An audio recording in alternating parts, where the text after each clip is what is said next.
এই মুহূর্তে রংপুর থেকে শিথিল হওয়া কারফিউ পরিস্থিতির খবর জানাচ্ছেন প্রতিনিধি মাহমুদুল হাসান। জি ধন্যবাদ। আপনি যেমনটা বলছিলেন যে আপনি জানেন যে সপ্তাহ জুড়ে যে দেশে চলমান কারফিউ সেটি কিন্তু চলছে, তবে রংপুরেও আপনাকে জানিয়ে রাখি যে রংপুরে কিন্তু আজকে সকাল থেকে সন্ধ্যা পর্যন্ত কারফিউ শিথিল করা হয়েছে। এই কারণে সাধারণ মানুষ কিন্তু তারা তাদের প্রয়োজনে তাগিদে কিন্তু তারা বের হয়েছে এবং কারফিউ যেহেতু ধীরে ধীরে শিথিল পর্যায়ে চলে যাচ্ছে, এই কারণে সাধারণ মানুষের মাঝে যে স্বস্তি সেটি কিন্তু ফিরে এসছে। বিশেষ করে জানিয়ে রাখি যে এই কারফিউর মধ্যে সাধারণ মানুষের মাঝে যে স্বস্তি সেটি কিন্তু আমরা দেখেছি এবং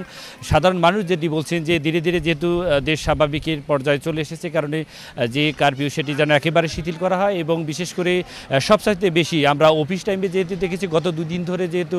সকাল 11টা থেকে বিকেল 3টা পর্যন্ত সরকারি বেসরকারি সব ধরনের প্রতিষ্ঠান খোলা রয়েছিল, সেখানে আমরা দেখেছি যে সবচাইতে বেশি যে কাজের যে সমস্যাটাই হয়েছিল সেটি ইন্টারনেট, যে অনেক গ্রাহক কিন্তু সেখান থেকে বঞ্চিত, এই কারণে কিন্তু তারাও আসলে অনেক সেবা দিতেও ব্যাহত হচ্ছে। এই কারণে কিন্তু তারা বলছেন যে ইন্টারনেট যে সেবার সেটি যেন দ্রুত যে সমস্যা রয়েছে সেটি যেন সমাধান করা হয় এবং যে কারফিউ সেটি শিথিল থাকলেও কিন্তু যে সেনাবাহিনী, বিজিবি, র্যাব, পুলিশ সহ অন্যান্য যে আইন শৃঙ্খলা রক্ষাকারী বাহিনীর সদস্যরা তারাও কিন্তু টহলে রয়েছে, যাতে করে এই কারফিউ শিথিলের সময় অনাকাঙ্ক্ষিত কোনো ঘটনা না ঘটে। সে কারণে কিন্তু আমরা দেখেছি যে পুরো রংপুর জুড়ে কিন্তু তারা বিভিন্ন গুরুত্বপূর্ণ পয়েন্টগুলো থেকে শুরু করে গুরুত্বপূর্ণ জায়গাগুলো কিন্তু তারা টহল জোরদার করেছে এবং তারা কিন্তু আসলে পুরো রংপুর জেলাতে আমরা দেখেছি যে এই কারফিউ শিথিল অবস্থায় কোথাও কিন্তু কোনো ধরনের যে ছোট হোক বড় হোক কোনো ধরনের ঘটনার সংবাদ কিন্তু আমাদের কাছে নেই। এবং গতকালকে কিন্তু রংপুরে যে এই কোটা আন্দোলনকে ঘিরে যে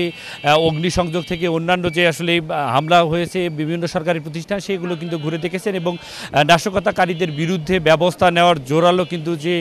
আবেদন সেটিও কিন্তু স্বরাষ্ট্রমন্ত্রী আসাদুজ্জামান খান কামাল তিনি কিন্তু গতকালকে রংপুরের বিভিন্ন ক্ষতিগ্রস্ত এলাকা পরিদর্শন করে কিন্তু তিনি বলেছেন যারা এই নাশকতার সাথে জড়িত তাদের কোনোভাবে ছাড় দেওয়া হবে না, এমনটাই কিন্তু মন্তব্য করেছেন স্বরাষ্ট্রমন্ত্রী। এই ছিল আমার কাছে রংপুর থেকে কারফিউকে ঘিরে সর্বশেষ পরিস্থিতি।